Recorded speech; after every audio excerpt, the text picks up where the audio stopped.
Are you ready? Welcome back to the creamy cream spot. Only the creamiest. Macaroni sounds. I'm the delicious Nicolicious. I guess that makes me Rob Dog. We tried really hard to not make an episode for you guys this week. We did our best, but we failed miserably. We're gonna make an episode. It's gonna happen. At least we're thinking about it. It's gonna happen right now. Okay. So what happened? What had happened was... What had happened? Why didn't we record? Oh, I had my work party. Yeah. For work. Mm-hmm. And then, it just from there, all downhill from there. Hey, better late than never, I guess. But our favorite thing to do for you, people listening, except for the guys with the puffy nipples, to provide you with beautiful content. Beautiful, beautiful content.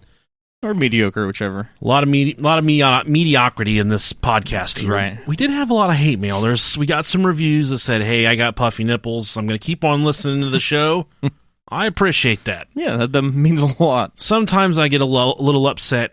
I don't necessarily know what I'm saying, and I just kind of go off on these, some people call them tangents. Mm-hmm. But you guys see through the shit. You see through the muck, and you keep coming back. Yeah. Good job. You climb through the muck to feel this fuck, is what they're trying to do. That's what Granddad always said. I certainly hope not. I'm going to let you start the Patreon. Sure. First, we got Eaton Beaver. Well played, sir. Oh. Well played. Do you eat beaver? I do. I'm trying to figure out what the fuck's missing from behind your head. The head, the prosthetic head. That's what I was... Yeah. I was in here throwing my rump around the other day, and I knocked it down, and I haven't put her back up. I was wondering, I was like, what? Something's missing up there. We're not YouTubing this one. We didn't YouTube... Well, we did YouTube the last one, but I still haven't edited it. So hopefully I get around to that. It's all right. At some point in my life. We're ugly anyways. Travis Davis, thank you for your Patreon pledge. Next we got Azura Ariana Rain. That sounds like a porn name for sure. That's close enough, yeah. Definitely sounds like a pornography name. I never know if the X's are pronounced like Z's, so I do it anyways. It's French. I don't know. Yeah, exactly. Adam Williams, thank you, buddy. I do appreciate you blowing me the other day. Also, name like that, he's got to be white. DeGreat 13 or X111. So I'm guessing that's 13. I was gonna pronounce it. I was gonna say 8, but it's not 8. No, that's a V. It'd be V111. I know. That's 13. Yeah. Good thing you're in charge of this thing. Mika Claybrook, thank you for your Patreon pledge. Terry Fee, thank you. Josh McLaughlin, thank you, Josh, for your Patreon pledge. One thing Rob would like to hammer home is we're currently up for a vote here in the city of Dayton for Best Podcast. Yeah. In the link description, in the episode description, there's going to be a link to Dayton.com. You don't have to vote for all of them. You just have to vote for us. Best Podcast in Dayton. You can do it every day, once a day. We would be very appreciative if you would at least stop by and give us one vote. Every vote helps. It means the world to me. It helps save a hungry kid. AKA my kids. AKA Rob's ego. AKA me. Yeah, my ego. Yeah, I just want everybody else to cry and wish they'd never started a podcast. It's perfect. It is absolutely perfect. There's some good shows in there, but obviously we want you to vote for us. We might not necessarily be the best show in there, but gosh darn it, we have the highest blood pressure out of all of them for sure. That's definitely. I know we can win that one. Yeah, for sure. We had an email from our friend Anthony this week, and yes, if we don't write you back, we still see your emails. If I wrote back every single email, I would have no time to live my life. Rob Dog would have no time to live his life. You just got to come to the terms that you're not interesting enough to get a response back. That's not true. That's not true. I'm just kidding. And also, if you're in need of custom stickers, go to stickertheories.com. If the people at Sticker Theories, if you guys are listening right now, we are good on stickers. We are still dealing with an abundance of stickers. So thank you for the stickers. You guys go to stickertheories.com, use the promo code all caps Brohio. You can get 10% off your custom sticker order. Yeah. Poop knife. Anthony, he sent us a picture, okay? And in this picture, the family has a really fancy poop knife next to the turlet. But it looks like there's such thing as a fancy poop knife. It's a very fancy poop knife. And it's all shit to me. It looks like a when I started opening it, I was like, it's probably like a butcher knife. Yeah. That's how I take down my turds. Right. A machete. Some of them rear their heads up out of the toilet like an angry dragon. I just piss on it and It's like putting out a fire. Honey, go get the poop chainsaw. Poop chainsaw. Gotta get something big to cut this log. It runs on pee-pee. Now, if this poop knife, it looks like a cake batter spreader. Like but it's like a plastic blade. Okay. It looks really nice. That's fancy. So, Anthony, thanks for sending us that picture of the poop knife. I thought that was a majestically fancy poop knife. One thing That's awesome. I was dealing with at work this week. So, not to divulge too much about my employment, but I work in a building where people from other companies are employed. So I'm not necessarily employed at the place I work. I make minimum wage as a temp service person. Putting stickers on bananas is pretty much what I do. Anyways, there's a guy that's just started, and I noticed that he was really fucking weird from the get-go. Right. And I couldn't help but notice that he was constantly just really jerky, really weird, just fucking not all there, just, all over the fucking place. A little bit of a spaz. Yeah, so then I was sat down to take an end-of-the-day dookie the other day. The best time? And there's 4 stalls. One is closest to the sink. So if you sit in this stall, you can literally stick your hand underneath the stall door and you can hold hands with the person washing their hands if you want to. But then there's one further down and close against the wall. It's a handicap stall. It's very desirable. Very nice one. Right, that's prime real estate. Really stretch out in there. Yeah. But I knew who was in that one because the guy always goes in there and fucking sleeps at the end of his shift. Like the last hour of his shift, he goes in there and he sleeps. Good for him. But then there was a guy in the middle, and I said, I don't know who that guy is. But then I started hearing it. It sounded like someone running in flip-flops. During the hustle and bustle of a major shift change, this guy is just absolutely trying to detach his meat from his body. Just He's all pissed off at it. Not only is it you hear the macaroni sounds, you hear the metal on his belt shaking on his pants like Santa Claus, little jingle bells. Right. And this guy is absolutely giving it all he's got. Good for him. Well, that's where I'm coming to you for some moral advice. Okay. Is it socially acceptable to masturbate in the stall at work? And I got out, and one of my best friends there at the place, he was urinating. Okay. And we're gonna call him Brad for sakes of not using his real name. That rhymes with Brad. And he looked at me. He's like, "What's up, dude?" And I said, "A guy in the stall's jerking off." He's like, "What?" I said, "He's trying to rip his fucking meat off." He couldn't quite grasp what I was trying to say. Yeah. And I finally got it. I conveyed the message to Brad. I said, He's jacking his dick in there. He's like, "Are you fucking serious?" Said, yeah. Then the dude storms out of the stall and he looks at me. He's like, "Hey, how are you?"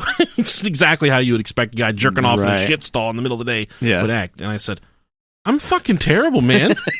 So fucking weirded out by all you just this. ruined my day, bro. What the? And that's why I'm asking you, on your moral compass, is this socially acceptable to just grab your meat, run that shake weight in the middle of the stall with people coming and going?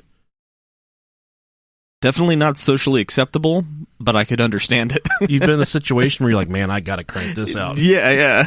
Watching old Family Matters reruns and shit, and you're just right. like, step by step and shit. Yeah. Gotta rep. Well, that guy, no qualms with him. He was ready and willing, and hopefully he didn't try to shake your hand afterwards. No. I would have punched him right into his fucking Adam's apple. This has happened 3 times. Oh, okay. Total now. So I'm on a quest now. I want to get it on tape, me confronting him about masturbating. So hopefully he cools it out. I'm not here to tell anyone that they can't masturbate. But it's just weird to me. Yeah. Man, it's just really weird to me. I'm sorry. No, I definitely get it. It'd be a really weird thing to experience. I can't. I'm going to fucking... It'd kind of ruin your shit a little bit. All right. Tomorrow, when he's doing it, and he's going to come out, and I'm going to be waiting for him, and he's going to say, "Hey, man, how's it going?" And he's really weird and jerky. "Hey, man, how's it going?" And I'm just going to reach in, and I'm going to start fucking making out with him to show him that there's bigger and better things out there than what he's putting on himself in that stall. You got to sit there, like, while you're in there and you can hear him doing it, you just got to be like, "I got shit on my dick." and just completely ruin it. Start playing some really fancy music for him. Yeah. Unfortunately, we had a couple really nice emails that are going to take place of the articles this week. Oh, okay. Absolutely beautiful. I'll let you read this first one. Sure. About the dog. All right, let's see here. Yeah. Dogs are beautiful creatures. Yes, they are. Mad Jacker is not part of Yeah, I kind of figured that. All right, so it says, my wife and I adopted a senior, or senior? No, it's senior. Senior, for sure, man. Senior. Jesus fucking Christ, man. A senior French bulldog in August of 2019. She'd come from a pretty shitty home and wasn't allowed to go outside and was constantly bred. That's sad.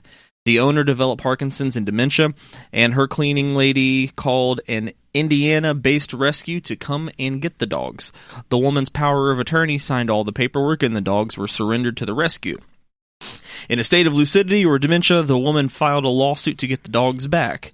There were 4 in total that had all the same issues, and the rescue fought back. So we spent the last 6 months nurturing this old-ass dog. She was hilarious, super sassy and grumpy. Like Sophia, the oldest old woman from the Golden Girls.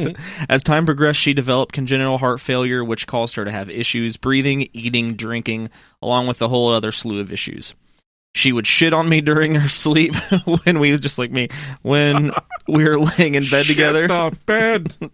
Never on my wife, though. She knew her place. Never on my wife, though, just me. I would wake up with an elbow in some shit or some on my shirt. I work for a nonprofit where I live, and January is a super hectic month for us, and while I normally listen to episodes on Monday, I didn't get a chance to this week. But on the drive to the vet to have Butterbean put down, and then drive to my family's house to bury her, and the time digging the hole, this is depressing. I was able to listen to the most recent episode, and I never realized just how important you turds are. It was vulgar and foul and vile and awful and everything. I needed to take my mind off of what was happening. You brought peace and comfort to me yesterday, and I wish that I could support you via Patreon, but, I work for a nonprofit, which means I'm always broke. I don't work for a nonprofit, and I'm always broke, so I feel you. Ditto. However, I'm hoping this email reminds you fuckers that there are people in this world outside of your family that need you to get through something, and I want to thank you for that. Seriously, you did something wonderful for me and my wife yesterday, and I will be forever in your debt. From Ryan. Awesome. Thank you very much. That's beautiful, Ryan. That is awesome. That's enough to make us.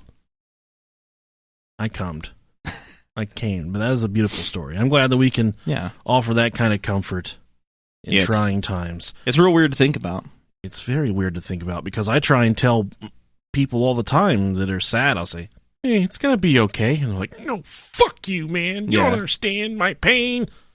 And I'm like, I might not understand your pain, but I've been through pain, man, and I know it helps to have people there for you to tell you that it's going to be okay. Much like this next email that we received this week. It says, Nick and Rob, I've been a faithful listener for over a year now and found you on Apple Podcast by accident. Shortly after digging your guys' stuff, I became a patron and have never regretted it. My wife and I have been together for 15 years now, married 14 of those years, and have 5 kids. I'm only 35, by the way. Damn, keeping your pants, brother. Jesus, give that thing a rest. He's the Mad Jacker in the stall. Anyways, in April last year, my wife was diagnosed with stage 4 breast cancer, and it devastated our lives. No one can prepare you for how it feels to drive the love of your life to chemo treatments and endless appointments, while in the back of your mind wondering how much longer she has to live. However, during every one of those trips, we listened to you guys. And for those brief moments, we were able to forget about what we were going through, laugh, and have a good time. My wife went through her chemo treatments, had a double mastectomy, and 38 rounds of radiation, and I'm so happy to say the doctors have told her she is now essentially cancer-free. Fuck yeah. Yes. Fuck cancer. I want to say thank you from the bottom of my heart for what you gave us during the hardest times of our lives and appreciate all your hard work and you put in the podcast. I honestly don't know how I could have survived without having a few moments every week when I could laugh and break free from the stress and anxiety. Again, thank you guys so much. Keep up the good work. David Brando. Or Brando. Yeah. Nailed it. That one made me tear up a little bit. Yeah, that's awesome. It's cool just to think that us being a couple fuckheads can make some sort of an impact on somebody's day. We're not worth that kind of email. Nah, not at all. On a lighter note, David, I'm beyond happy for you and your wife. Yeah, definitely. I hope that she continues to kick cancer's ass. But I would like to say that I've got 2 good-sized titties on my chest that I'm more than willing to give to someone that's fought the good fight like you guys. Even if it's just something for David to grab on, to look at. But from the bottom of our hearts, thank you so much for that email. Yeah. And thank you for both you guys having the courage to brave that situation and fight through it. And we're happy to have you guys along the journey. And we're just... you guys mean way more to us than we mean to you. I'm sorry. You guys mean more to us than we mean to you. And I mean that from the bottom of my heart. I really do. So, enough of this fucking soft-ass shit. So, yeah, if you want to confess your love to us, it's brohiopodcast@gmail.com. We really appreciate it. It makes us feel better. It's a beautiful thing, man. It really is. It's a beautiful thing. No, you guys are awesome. I like to print this shit off and show it to my mom. So when she's like, you're a fucking... Put it in the stall of the Mad Jacker. Yeah. Read this to try and help you stop from... Find Jesus. You know what your hand smells like after you come on it and you don't wash it? It stinks.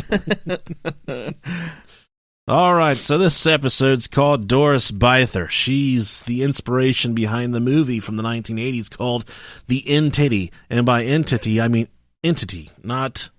I think it's really cool that there's a word out there that has titty in it. It means nothing to do with breasts. The end titty. The end titty. That means the titty that destroys the world as we know it. It's a big old titty. Just a huge titty. That's an Oprah titty. I wonder if we can get her on the podcast. She does a podcast. Does she really? We'll tell her I'm in the fucking book club. Doesn't she do enough? Yeah, I think so. Like, bitch, you're already worth so much money. Yeah. You need to do... I'm only worth $25 billion. Yeah. Get out of my domain. She's just trying to get on Obama's wiener. That's all she wants. You don't see us doing talk shows? No. No one would let us do a fucking talk show. It'd be horrible. It would be like Tosh.0 with like a crayon version of Tosh.0. Yeah. I don't know. I don't know what it would be like if we had a show. I have an idea of an animated cartoon I want to do that involves us and Bill Wilkins. All right, okay. It would just be kind of like the Howard Stern show with a couple of retards. And us. Oh yeah, and us. I love the weird people in Howard Stern. I do too. Beetlejuice and Hank the Angry Dwarf. Yeah, they were the best. He's the original. Yeah. Shock jock. He's good. Really fucking good. Great. So this is the Doris Bither story, The Entity, and this is a scary one. This is a paranormal, and it's very rare that we check into a paranormal story and like, all right, that one's worth doing. But this one, I think is certainly worth doing because bad stuff happens to her. Speaking of worth doing. Yeah.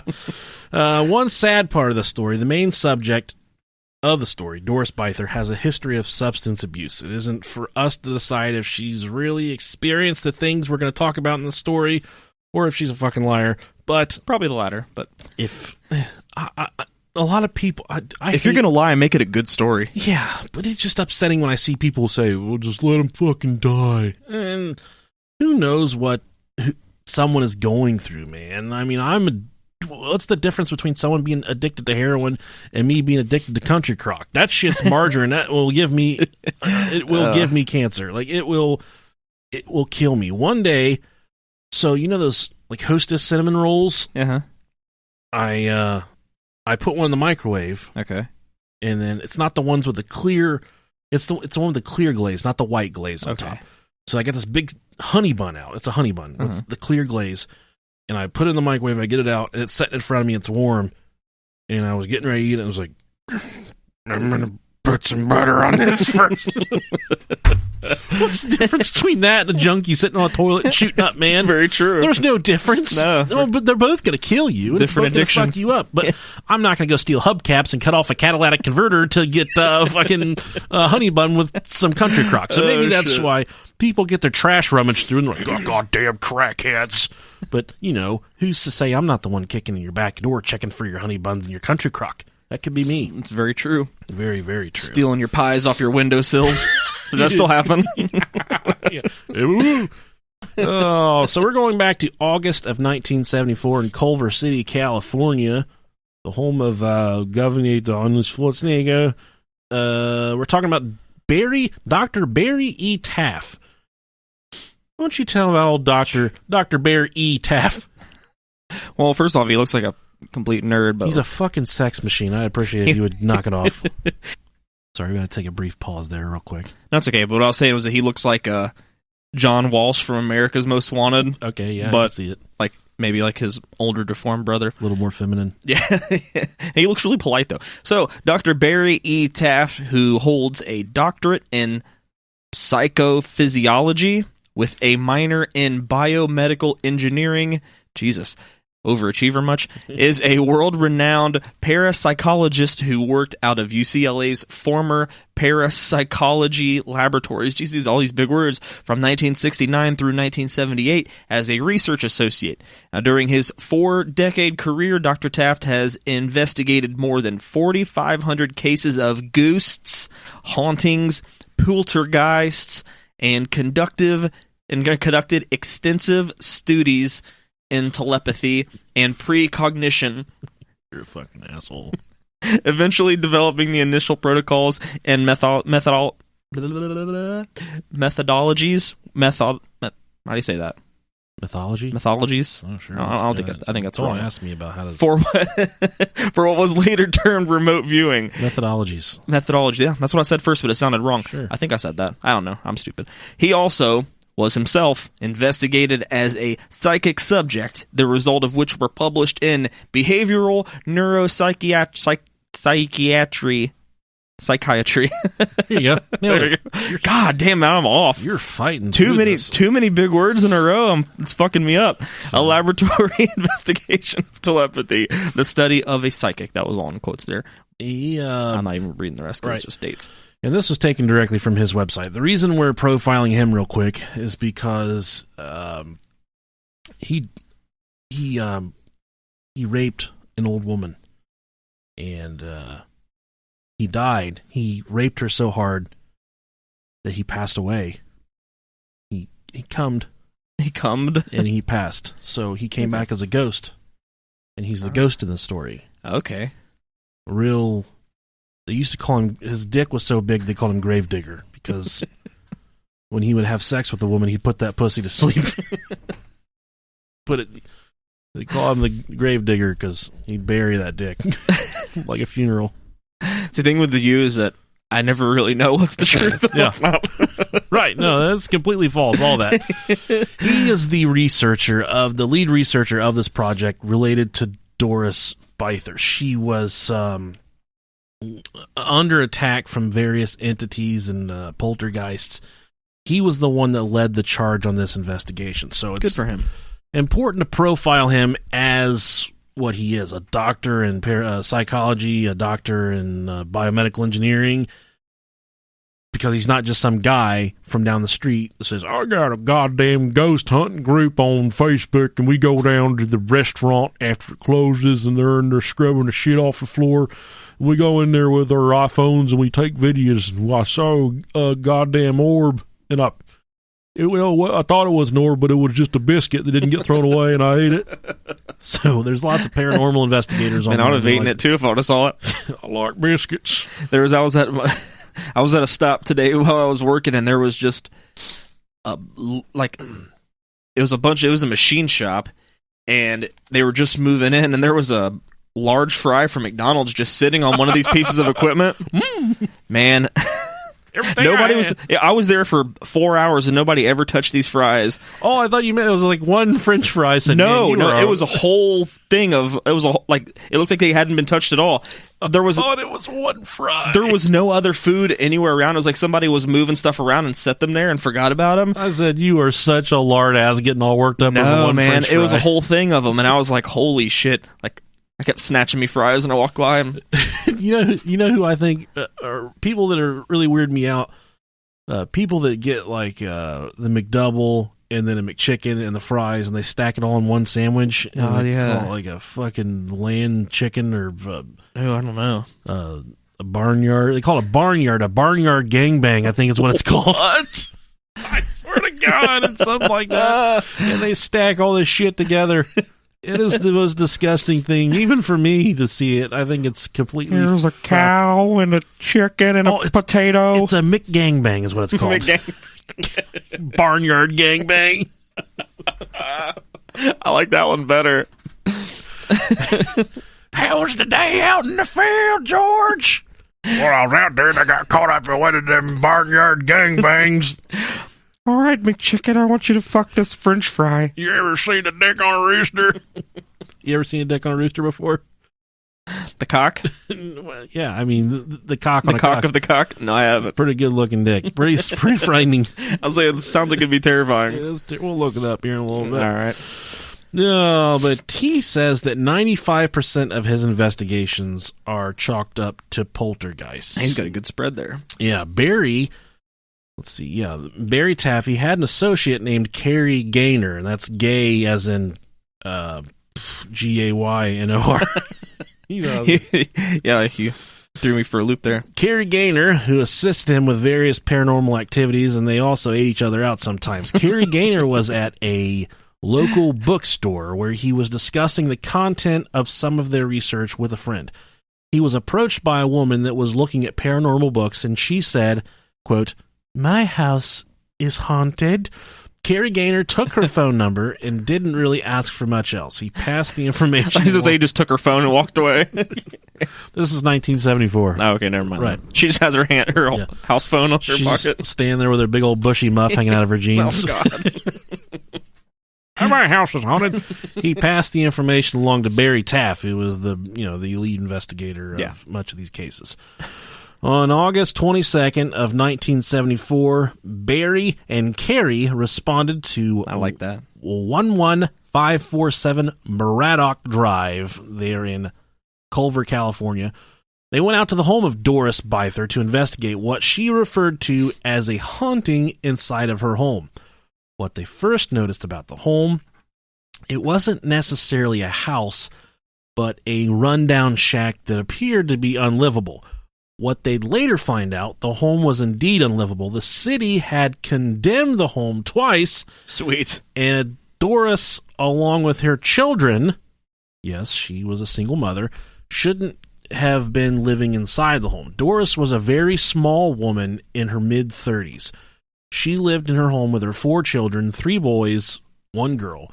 The daughter was 6, and the boys were 10, 13, and 6. So there were a lot of crinkly fucking socks in that house for sure. The home was indeed very small. The living room and the kitchen were at the front of the house. The home was nearly 100 years old, and there was an addition to the home that provided the bedrooms. One thing to note, the son, Brian Harris? Fantana. Maybe? Brian. Let's just call him Brian. The oldest son was interviewed by GhostTheory.com, and a lot of the research came from Ghost Theory. There's a gentleman there by Javier Ortega. Very hard guy to track down because I wanted to interview him. He's like an expert on this topic. That's like someone named Mike Smith. I know. But he did a fantastic job doing all the research on this. He said, "Thanks, buddy." Yeah, he interviewed the oldest son, and the oldest son looks like a crackhead. But he says it's bullshit. The house was never condemned. It was, in all the stories, they say that it was condemned. But he says, according to him, at the time he was 16 years old. I was gonna say he was a fucking little kid, though. No, he was 16. He's the oldest. He was 16 at the time of the investigations. I remember a lot about when I was 16. I mean, I do too. What I'm saying is that I don't know what was going on with my fucking parents' house at 16. If it was a big enough shithole, which I'm assuming it was probably condemned. If it was, I mean, I'm pretty cognizant enough to know if the fucking place is getting condemned. I mean, one time the cat shit in my bed, and I knew that. That was pretty fucking foul. That's pretty close. Quit letting the cat in my bedroom at that point. Loved that cat, but he wasn't coming in my bedroom anymore. That makes sense. Mr. Nuzzles, he was a nice guy. He's dead now. But Shitty kitty? Sometimes you get what's coming to you. No, it's a different cat. Oh, okay. That was the generation before this cat. You were always surrounded by pussy, so... Something like that. There was constant stories circulating the neighborhood about this specific home being haunted. So there's already a really weird vibe around the neighborhood. Everyone kind of all eyes on this house because everyone assumes that it's The neighborhood crack house. the neighborhood crack house. But there's no crack involved in this story. I don't know why we've referred to crack so many times. There's absolutely no crack in this story. Maybe butt crack? Butt crack. A lot of there's going to be some butt smacking here in just a little There bit. you go. When they first moved into the home, there was a knock on the front door, and this is where things start to get pretty fucking weird. Okay. When Doris Bither opened the front door, there was an old Hispanic woman standing there. Oh, She man. was in her 70s or 80s. It's hard to pin down an old Hispanic woman. She could Right. possibly be 120. Yeah, like 12 or 113. Like the grandma and Coco. Oh, man. Imagine what that puss smelled like. Whew. Smelled like fucking 4 hot tamales in the back of a Pinto. I don't even want to talk about that movie. It made me hurt. It hurt me. Yeah, it still hurts. The Hispanic woman said, "You do a really good Hispanic woman voice. Why don't you, God damn it. No, just do it." Well, let me say, the old woman seemed very somber and sad, and then she went on to say, You need to get out. I used to live here in this old house back when it was just a farm and I was a little girl. "No, you're doing good. You're doing good, buddy. Go on, Pedro." There is something very evil here. This place is haunted and you need to get out. So here we are. Doris Bither. She Okay. gets a random knock on the door. An Hispanic woman standing there, 104 fucking years old, big old saggy tits, says, "This place is haunted. You need to get the fuck out of here." At that point, you got to grab your shit and get your, Yeah. He got to heed that warning. Hispanic women, they celebrate El Dia de los Muertos, something Yes. we don't do as fat white Americans. We don't know anything about that shit, No. about the other side. They know about that shit. They do. So then if a Hispanic woman knocks on my front door tonight, 100 years old, says, "You need to get the fuck out of here. I'm getting out of here." I'm going to say, "Kids, pack your bags. It's time to go." You got to do the right thing. And that you got to trust Jesus if you're into that type of thing. And just Sure. get the fuck out of Dodge. Yeah, you got to trust them old Hispanic ladies. So that's pretty creepy for me. Right. After she says this, the Hispanic woman, she just walks away without saying anything else. She just fades away into the darkness of the neighborhood, walks away, never to be seen again. And that's how you know there's some fuck shit going on. Sure. Now, once the investigators, they did come out, Barry and Carrie. Okay. Just to get off topic for a second, there was this kid that used to ride my bus in elementary school, and he really smelled like shit. He smelled like fucking catfish and French fries. I mean, it was. I'm sorry, did I say catfish? Yeah. He smelled like cat piss and French fries. He did not smell like catfish. He smelled like Like, are you been fucking your mom again? he smelled like catfish piss. That's worse than cat piss. That's really bad. And his name was Terry. Of course it was. Not like cemetery Terry. He wasn't sneaking through the graveyard looking for the booby trap. But his name was Terry. Okay. And I would always used to be like, we would tease him. I was not a bully, So you fucking bully. but I did tease him a little bit. On various occasions, I would tell him that he smelled like old ham. I would say, "Buddy, you smell like old fucking ham." Do you remember the one girl in middle school we used to call old cheese? Yeah, I do. We're really selling ourselves out right now. I can't do this. Not nice. Not, VA fromage. not nice at all. But Terry used to. Oh god, that's so mean. Terry always had like chocolate stains on his mouth, so he was setting himself up for this. And I would say, Oh god, "Terry Barry, suck my Harry." dude, we were fucking assholes as kids. Broccoli, carrots. Listen to your parents. Got any more of that chocolate, Terry? Terry Barry, suck my Harry. You just go up and lick his face. I didn't even have hair on my peaches yet. I was dealing with a completely bald ball sack at this point. Suck my Harry. I was operating under the pretense that one day I would have a enormously bushy sack. What?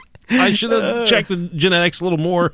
Us Alexander men, we don't really grow hair that well, so my testicles look like a goblet of gold. It's quite Oh jeez. frightening, actually. Now, once Terry Barry sucked my hair, he made it inside. I'm sorry, Carrie and Barry. Once the investigators noticed that there was, when they were inside the house for the initial investigation, they noticed that there was severe tension between Doris and her sons. Okay. While inside the home, the investigators noticed there was not only a very strange, strong tension, but they were feeling extreme pressure on their eardrums, much like when you fly, you get at the extreme altitudes. Okay. So already they're called to this house for a paranormal exploration, and they have the pretense that the Hispanic woman has knocked on the door and said, "Get the fuck out of here." And they are operating under the pretense that there is possibly something in here, but they get in there and almost right off the rip, they can feel the negative energy between the mom and the boys, and they can feel all that sexual tension. Yeah, a lot of fucking tension, dude. Yeah. And they could physically feel their eardrums like they were about to cave in. Oof. I don't like it. That is such an... And I've read about this a lot in just... I read a lot of paranormal stories, just a lot of hauntings, and a lot of them don't go much further than the stuff there was noises, there was doors, weird chains and footsteps, kids laughing, all the kind of the same rhetoric, and it doesn't progress more than that to the point where I can say, hey, this is a Brohio podcast episode, let's do it. But there's always, in some of these intense cases, you can pick out certain times where the investigators go in, or the people in the situation can feel changes in the physical presence of the room, whether it's pressure on their head, they'll get like a sour taste in their mouth, or intense smells. And usually those type hauntings are the ones where I'm like, well, man, fuck that shit. I ain't fucking dealing with that stuff. Yeah. That's crazy. So these guys right off the rip, they're dealing with this, and you walk into some places and it makes you feel sick almost. You've probably been to a lot of places like that with your job, but just you walk into a place and you're like, man, this place has a bad feeling to it. And that's kind of what they were dealing with, it felt like their heads were about to cave in by just being inside this place.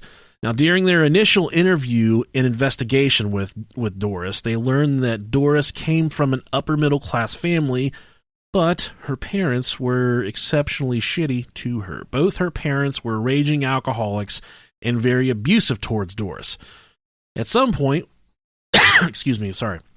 At some point while she was a teenager, there was some type of physical altercation that I couldn't quite pin down between Doris and her parents that caused the parents to disown Doris, even leaving her nothing in the will, giving everything to her brother when they ultimately passed away. I don't know what you got to do to get taken out of the fucking will. Right? Yeah, you got to be...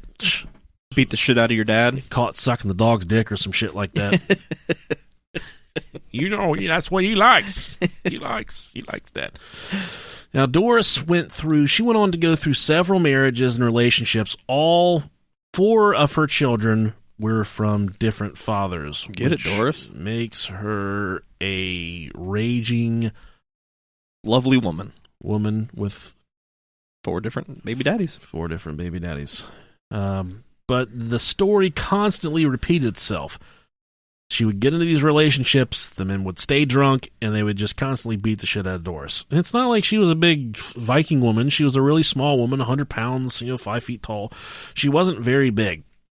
But unfortunately, she was caught in these relationships where she was abused. And if you're someone that's dealing with an abusive relationship, I think that you should reach out to someone for help. There's lots of outlets out there, so just to pass that along while we're touching that aspect.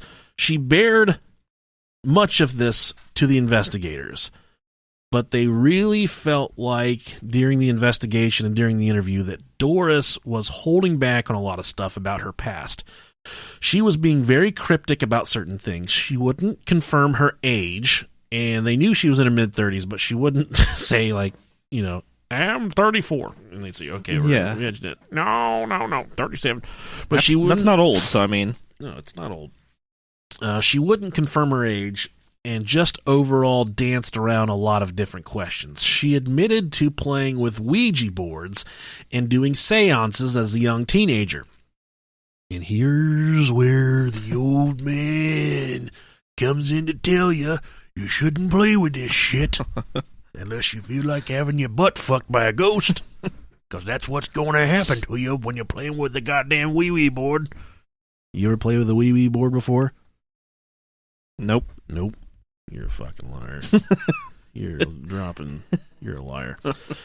So during this investigation, during this initial interview, she drops the bomb on him. She says, quote, I was raped, but not by a man, not by a woman, not by a horse, not by a chicken, not by a rooster, a cock on a cock. She was raped by the ghosts inside the home. Okay.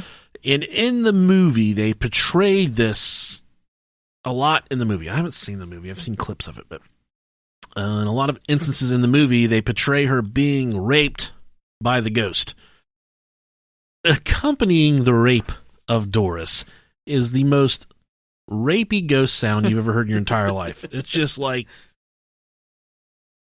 if someone said, hey, we're going to give you one chance to tell us what you think it would sound like to be raped by a ghost.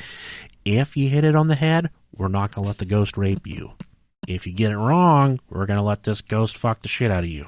I would probably get it wrong on the first try, just because I would want to see what it felt like to have a ghost slide up inside me. Because I think just a cold chill down my spine. Right into your ass. But if it was a gigantic penis that I look like it'd tear me in half, I would probably say, all right, I know what a ghost rape sounds like. And I would guess this is what it sounds like. And I have the YouTube video, but you're going to hear a little bit of Barry Taff talking over this.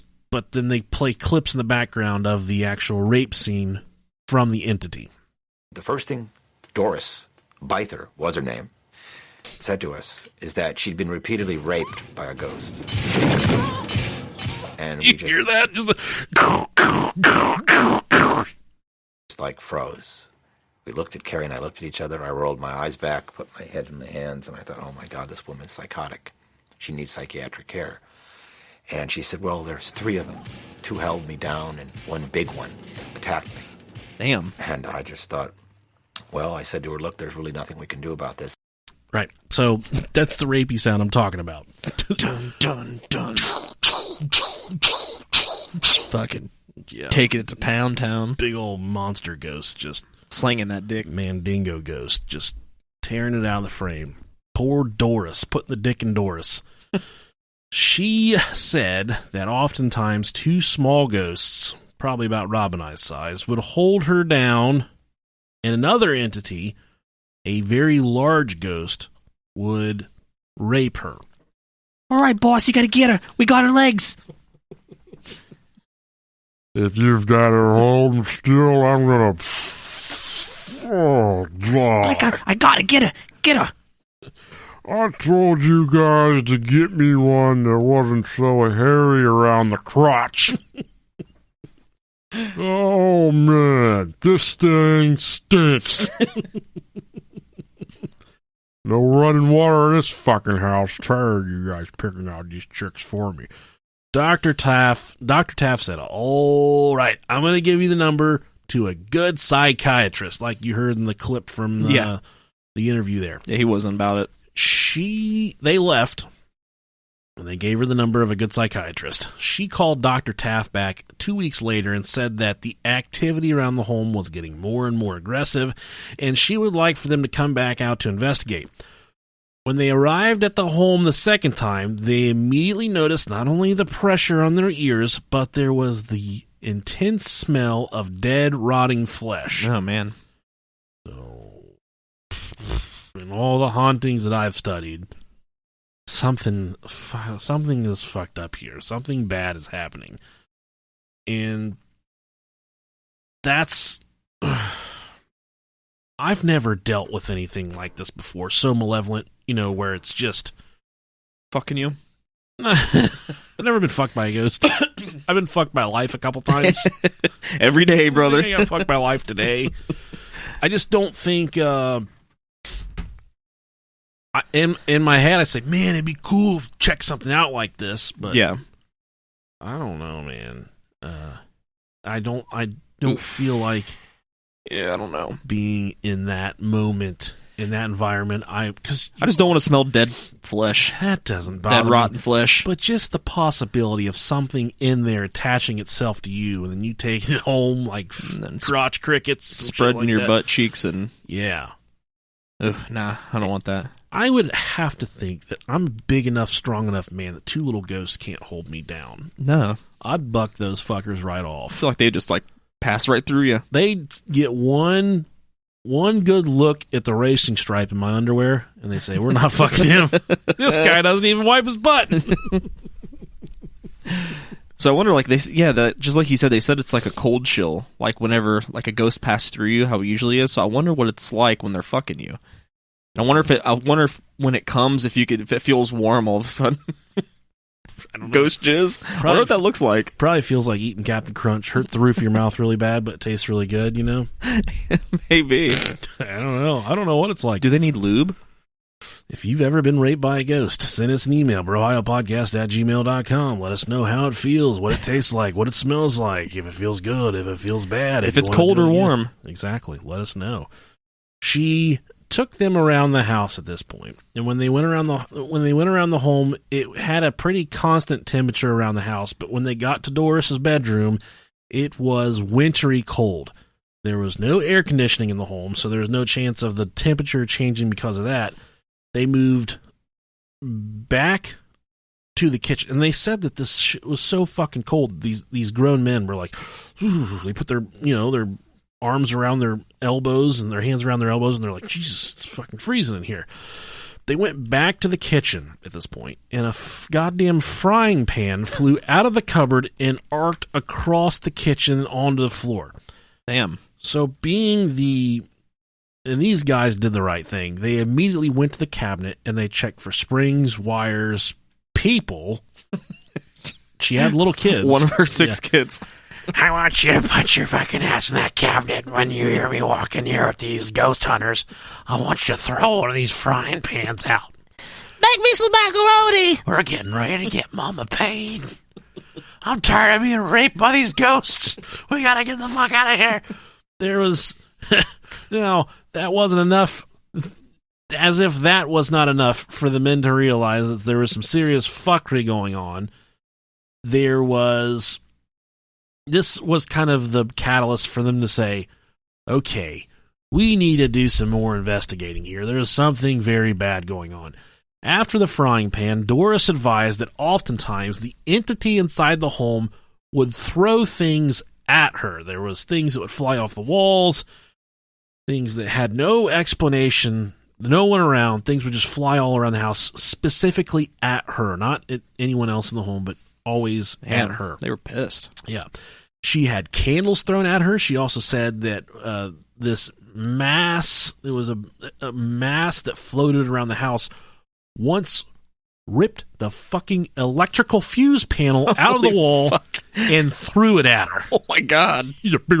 I'm big old working out motherfucker. They said, where's the ghost at? He said, he's down the street doing push-ups on someone's front porch. He did a big goddamn ghost. He was up in this motherfucker earlier. Big ass Terry Crews ghost. He ripped the goddamn fuse panel out the wall, threw that motherfucker, went down there, did some squats out the backyard. Fuck your power, bitch. Stole somebody's bicycle down the street, rode that motherfucker down to another house, stood up in that motherfucker. Fucked a bitch up inside that house, came back here, ate the fuse panel, took the candle, threw the motherfucking candle, ate the frying pan. It's a street ghost. San Andreas ghost. You ain't fucking with that thing. You ain't fucking with me. I'll be doing fuse panels, ripping them out the wall, throwing them motherfuckers. Eminem released a new album this week. I don't like that shit. Bullshit. I like that Mac Miller. So there was a fuse panel laying on the ground. Doris is laying there. She's just been raped. She's got a fucking 4 gallons of ghost cum, leaking out of her. Just leaking. She doesn't know what to do to get the cum out of her, to call the police department, call the fire department to fix the fuse panel. She's poor. She can't call an electrician, so someone's going to have to... All right. Just got to figure something out. And by fuse panel, it's like the main breaker, main panel in your house that controls all your lights and shit. Just can't even turn the oven on and open the door to heat the house anymore. That's how they do it, right? Man, why do you smell like that? Oh, well, I had a ghost rip my fuse panel out. Oh, did it fuck your water up too? Because you stink. Yeah. What is that noise? I don't know. Okay, we're back. This place is haunted. I know. We're talking about ghosts and stuff, and Yeah. Rob's computer just started going. You can hear it right before we cut right here. It's like... We're making fun of old Tyrone Ghost for ripping the fucking fuse panel out of the wall and throwing it. It's attached itself. He's in here because he knows we're making fun of him. Yep. Now, while the investigators were talking to the children in the home, the investigators noticed that they all seemed to have profound experiences of whatever was inside the home. They had similar stories of being attacked and having things thrown at them as well. I read in a couple other spots they didn't have things thrown at them, but to each their own. They started to call the entity Mr. Who's It, which Mr. Who's It. For me, I think that's a really creepy name. That's for a ghost. terrifying. Yeah, Mr. Who's It, Mr. Meeseeks, Mr. Meeseeks. Yeah, Mr. Who's It. That sounds like somebody off of like a Dr. Seuss book. Mr. Who's It, Mr. Who's It. The psychodynamics of the home were very, very negative. And something was just very wrong with the home. When I say the psychodynamics of the home, there is a theory that maybe the oldest son and the mom were kind of on a different spiritual level. But when I say the psychodynamics, so part of dealing with a ghost and part of dealing with a poltergeist is how you react mentally to it. If you feed into it, then whatever is in your home is going to get stronger. Yeah, it's going to get power. If you don't feed into it, then the thing kind of fizzles and dies. That's just how it works. It works off energy. But the psychodynamics, they're projecting such negative energy to one another that this thing is just gobbling up all that energy, and it's just manifesting into something much stronger than anything they could possibly deal with. Doris claimed that oftentimes she would walk around the small home and she would just bump into ghosts, much like a busy sidewalk in New York City. Just walk around. Excuse me. Oh, grab your tit. Oh, excuse me. Oh, get the fuck out of here. That's really weird too. That there's a possibility that there were so many manifestations in this home, so many different entities that she's just bumping into them as she walks around. Ooh-wee. Yard's awful crowded these days. Their urgency to investigate by outside witnesses was kind of one of the things that kind of urged them along. There was a lot of people that came from the outside that said they saw full body apparitions inside the home, and it's hard enough to catch things like that. And to be more specific, it would be hard enough to catch the rape, to document the rape that she's talking about. Doris showed them that she was covered in bruises all over her body, and more specifically, deep, dark bruises on the inside of her thighs. Oof. Doris and the children claimed that the entities looked like Asian men. Okay. So they did not have big penises. Big bushes. Oh, you laugh at me because I have small wang.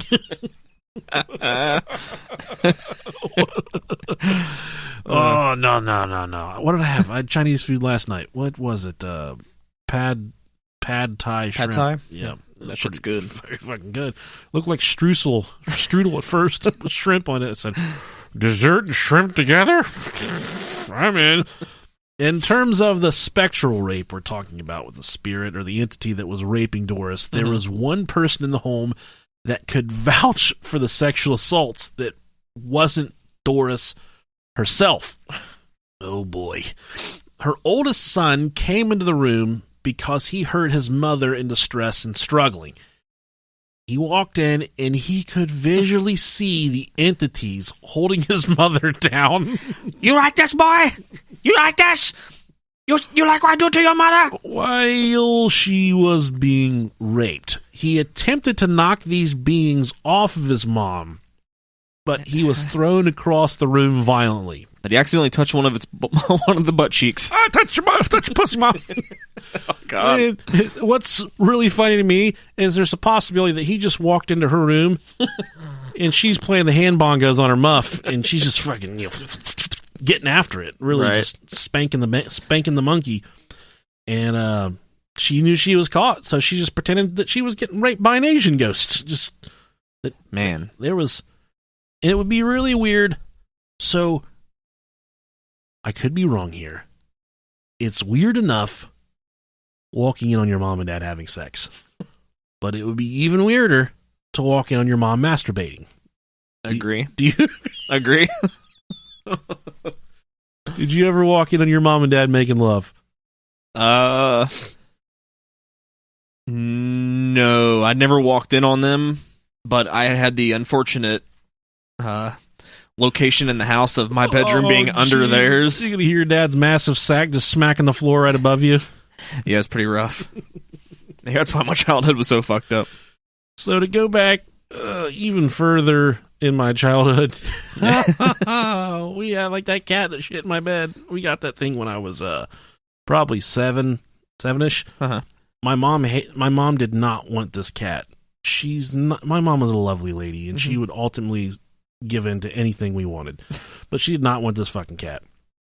We had to feed this motherfucker bologna for a week in order to keep this cat alive because she wouldn't keep it. And eventually she broke down and she let us keep the cat. But every morning I would wake up on the weekends, Saturday and Sunday, and I would, start looking around the house for the cat because I wanted to hold the cat. I loved this cat. The cat's name was Nuzzles. And then one morning, you remember, I would have been in the 6th grade because we would wear like crop top football shirts. Yeah. And I was wearing my crop top, so I remember I'm flat, starting to get some abs on me and stuff. Mm-hmm. And I'm walking around my crop top and my short silk shorts, and I see the cat in the hallway. So I get down on all fours, and the cat takes off in my mom and dad's room. It's about 9 o'clock in the morning. I'm like, oh, kitty cat wants to play. So I get on all fours, I start crawling into the bedroom, and then right there, on top of fucking Mount Alexander, my mom is just cowgirling it all over the place. 9 o'clock in the morning, the day of the Lord. Breakfast is supposed to be breakfast is supposed to be cooking. And I'm all on all fours just looking up. And I'm like, oh, fuck. And so I start to backpedal. Get the fuck out of there. I gotta get the fuck out of here. I'm gonna vomit. They're making me a sister. She got her tubes tied. I'm not having a sister. I didn't know what the fuck was going on, man. I was so confused. Mom, you're supposed to be cooking me the sausage, not getting it yourself. But I was... Exactly. I was so fucking just all over the place. Right. My mom and dad are going to listen to this too. And I went into the kitchen, and I remember I couldn't... although I just caught my mom and dad having sex. Did they see you? Completely natural. I'll get there. Okay. A completely natural thing for two parents to make love. I'm Definitely. glad that I hope that it's still going that well to this day. All right. Pretty sure it is. Had to live with them about 2 years ago. Anyways, I go into the kitchen, and I'm thinking about them doing that, but I'm more hungry than anything else.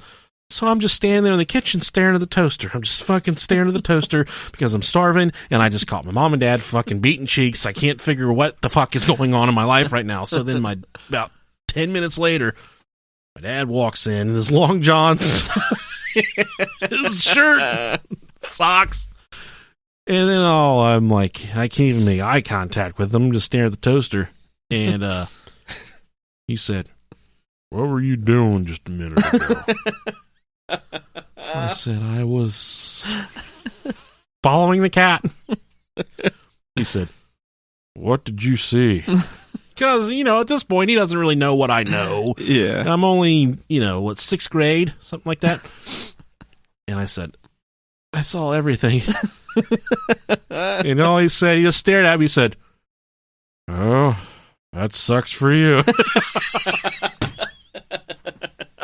I just kept on staring at this empty toaster, waiting for a bagel to pop out of it. And then my mom comes in. She's like, "You want gravy and biscuits?" And I'm thinking, "I don't want your fucking hand touching my goddamn food ever fucking again. You fucking slut. Fucking my dad. How dare you? Been together 30 years, fucking my dad." Oh, man. It was traumatic. Yeah. And it was the only time that ever happened to me. But my brother has a much more traumatic experience than that. He came home from riding dirt bikes, and they were in the living room just butthole naked. They had to take... Got to keep the love alive. Oh, man. They had to really run from that one. I'm not going to pretend to tell that story because that's not my story to tell. But like I said, every time that Brian would try and interrupt his mom masturbating, these ghosts would throw him across the room, or it was simply the power of her pussy that was knocking him across the room. So they gather their team, the investigators, and they start to embark on this investigation. They had about 25 people inside the home at one point during the investigation. Damn. It's like this 800-square-foot house. Most of the activity was occurring in Doris's bedroom, where she would... Giggity. So they went into her bedroom and had poor Doris start screaming and cursing at whatever was inside the home. And this is one of the most famous parts of this case. Green strobes of light started to manifest inside her bedroom and fly all around Doris specifically when she was inciting these things, cursing at them, telling them to show themselves. He said, Oh, no, she's not call us bad name. We give her a good dick last night. She get very upset. To combat this, they went inside and they saw these green strobes, the investigators. They see all these green strobes and this green manifestation floating around the room clearly, okay? And they, like any good investigators, they say, we have to rule out outside interferences here. So they go outside and they cover up the windows. Still, these orbs and strobes remain flying around the bedroom. While Doris was shouting at these things, with 25 to 30 people in the room, a green mist started to coil up and form in the corner of the room. Within just a few moments, the upper torso of a man was visible inside the green mist. I got fucking chills on my neck right now. Yeah, that's crazy. Everyone in the room reported the same thing, a very large, muscular man. And at that point, you gotta say, come on, Daddy, dick me down. I know you fucked up the fuse box, but I'm ready to get this thing ripped in half. Come beat this thing up. Although the green mist did not display a face, it did show that the entity was indeed an overly muscular male figure.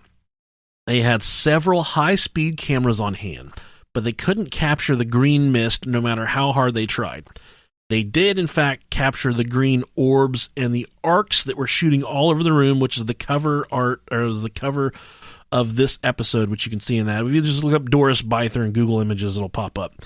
And those are publicly available. The most famous photo is Doris sitting on the bed in her bedroom with several investigators standing around her. There's an arc of light going over her head. Light traditionally travels in a straight path. There's certain ways to bend light with prisms and fucking shit that I'm not a gynecologist, so I don't know about these things. You're not a light ecologist. This there's nothing in that room that could have caused these orbs or these rays, beams of light to bend. You got to think about that for a second. These things are going in a perfect semicircle around the room, and it's like they were going through the walls as well and coming back in. Which is really fucking creepy, man. The oldest son, Brian, said he could piss this thing off even more and get it moving by playing goddamn devil music. Hell yeah. He'd play Black Sabbath. Okay. If he played Black Sabbath, and he would play Uriah Heep, I think that's how you pronounce it. I've never heard that person before in my life. Fucking heard of that, no. If he would play those albums, the activity in the home would intensify substantially. A couple nights after the green mist, she called them around midnight to tell them. So they put up, these guys were real fucking scientists, dude. They put up stationary pieces of black cardboard all around the room so they could calculate how fast this orb was moving, how fast these lights were moving, so when they would hit. We're doing some Mythbuster shit. And they were going through the cardboard. They weren't hitting the cardboard and stopping. You know, they shine a laser light at the wall, it stops. It doesn't go through the wall. Yeah. These orbs and beams, manifestations, these green mists would travel through all the cardboard and stuff. But they were using the calculations to see how fast these things are traveling by when they would pass from pieces of cardboard to cardboard. So she has these pieces of black cardboard hanging all over a room that are essentially duct taped to the wall. He said in his interview that this is they were very secure. There was no way you couldn't just walk up and slap one of these and it would fall down. She called them a couple nights after the green mist, around midnight, to tell them that all the cardboard and the duct tape had been ripped down off of the walls. And he says in his interview, he says, could it have been her? Yes, but she didn't seem in the mindset that she wanted help and she wanted it to stop. So she was gaining nothing from this story. And ultimately, there was books and movies about this. She never gained anything from this. She died fairly young, but she never gained anything. And she pretty much ran from the rest of her adult life. They had thermal sensors, excuse me, that were set up throughout the home. Many of the investigators would feel the cold spots that would sweep through the home, but the thermal detection sensors would never pick up any of these cold spots, and they wouldn't pick up any change in temperature at all. So it was strictly these people feeling these cold chills. And these thermal detection sensors weren't picking up any of these cold chills that were moving throughout the home. And one odd part of this case, a lot of cases of poltergeists and paranormal activity normally surround negativity. Right. It grows stronger when the environment is negatively charged, like we talked about earlier. Doris was an on-again, off-again drunk. Hell yeah. Substance abuse. She was down to drink some goddamn Zima with her butt, is what I'm trying to say. Good lady. When she was drinking... when she was not drinking, the activity in the home would nearly come to a complete halt and stop. Huh, okay. When she was drinking, the activity was at an absolute peak. And when she was smashed or fucking inebriated, she could channel all of these evil manifestations almost instantly when she would start to call them out. When she was drunk. Oh, yeah, they need to get her drunk then. Come on, you fuck me like you did last night, Wing Chang boy. Everybody Wing Chang tonight. You're gonna eat my bung tonight. The first investigation lasted 10 weeks. And we talked about the... I just want to stop and, poltergeists, and this is essentially the investigators try to chalk this up to being a poltergeist. But a poltergeist doesn't hold you down and rape you. True. A poltergeist doesn't make your son walk in on you masturbating. Very true as well. Poltergeist doesn't make you chase your cat in your mom and dad's room and catch your mom riding reverse cowgirl. Blue nighty. I'm gonna vomit. Sorry, my nose and my throat's falling apart over here. So I do not think that is the ultimate answer for this case, that it was just a poltergeist. I think there was something a lot more demonic going on. And I think it was something that had attached itself to that family, not only the kids, but more specifically Doris. Especially her, right. Yeah. She dealt with a lot of trauma and abuse during her whole entire life. And she medicated with booze, which is... that's a toxic mix, to have all those repressed feelings of being beaten, of being raped, of being abused, of being unwanted, of being, feeling like you're not enough, to, I guess, medicate with alcohol. You are creating essentially like a dirty... It makes your soul dirty, man. It just makes it breeding grounds for something like this to happen, if you believe in something like this happening. So I think she did put herself at risk for something like this by dealing with what she had going on by just drinking alcohol. I definitely see that. Sure.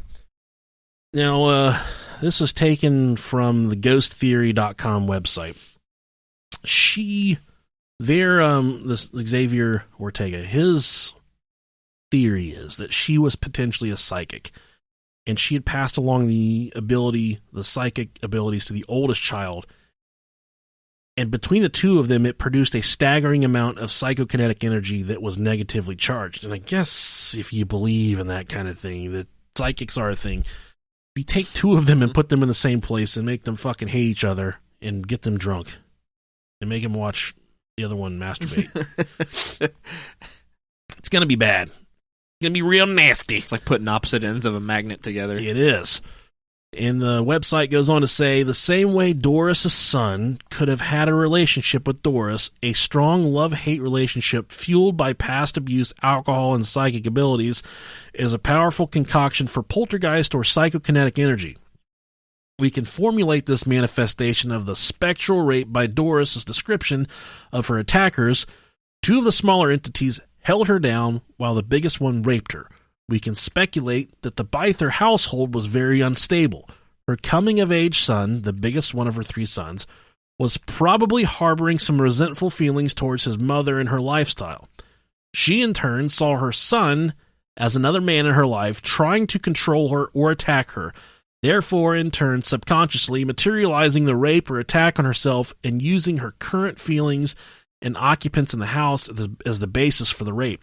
This would not corroborate with her son testifying that he was too attacked and thrown across the room, but psychokinetic energy can be powerful enough to affect physical objects from what I've studied. And this is Xavier Ortega, his theory there at ghosttheory.com.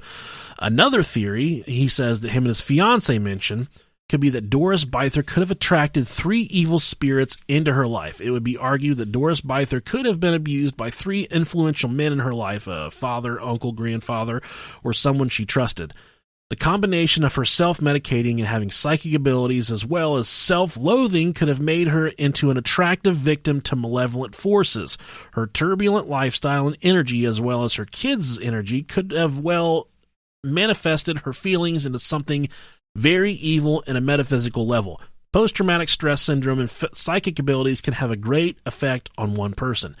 A person that does not know about their abilities and or is under the influence of a drug can have a great effect on their surrounding environment. Take into consideration the infamous Bell Witch Haunting. The Bell Witch Haunting is an old legend. In 1817, John Bell reported poltergeist phenomena. The case was made famous by the reports of then General Andrew Jackson, who later became President of the United States. Yeah. John Bell's daughter, Betsy Bell, goddamn Betsy Bell, was at the center of this haunting. She was physically attacked by the ghosts. There's a theory floating out there that the child was extremely psychic and had suffered from sexual abuse, possibly from her father.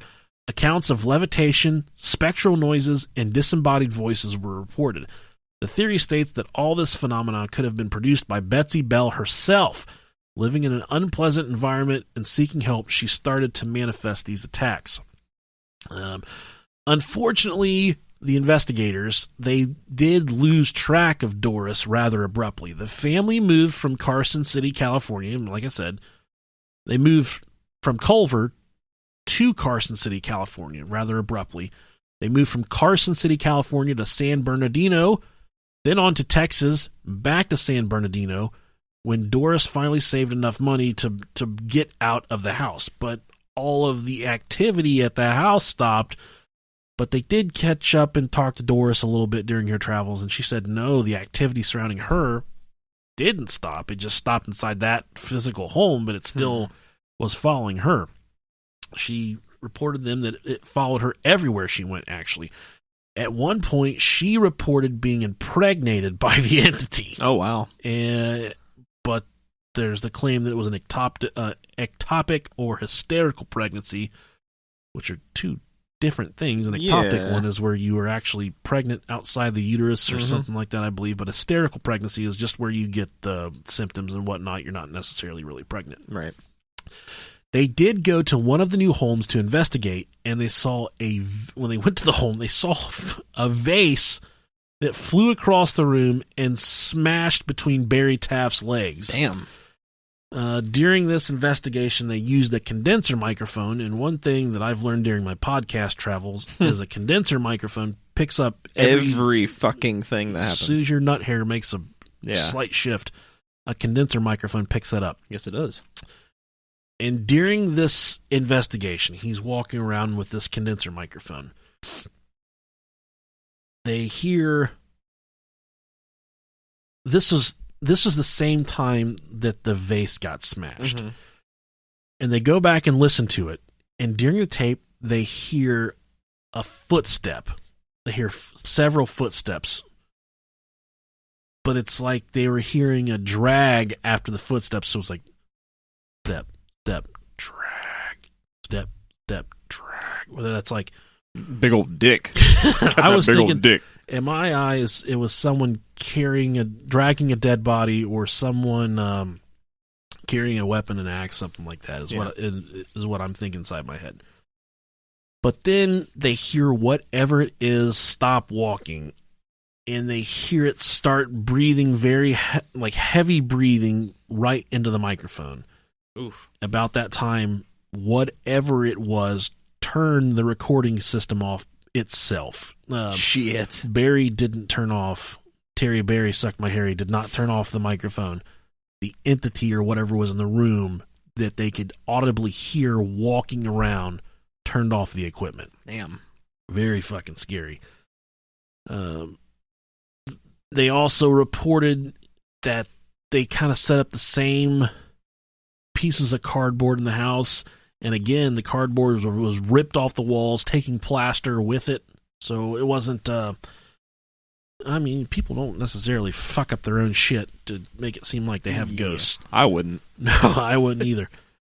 And she continued to be able to channel these things and get these things to perform on command.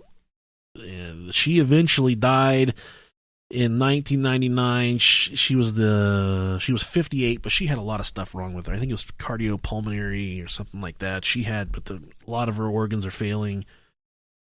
There's not one real reason why she passed away. There was many different reasons, but she was just effectively dying. So, tough life. Very tough life. Stressful living, for sure. Lots of alcohol. Lots of getting fucked by Oriental ghosts, in my opinion. All right. So, thanks for listening to this episode. Yeah, thank you. It was a little bit scary, I think. Yeah. There was some weird stuff in there. Had some spook to it. There was some green mist. Yeah. Heard a good, solid story about my dad fucking the shit out of my mom. I'll just try to pet a kitty. Nah. You know? I feel you. I feel you. Yeah.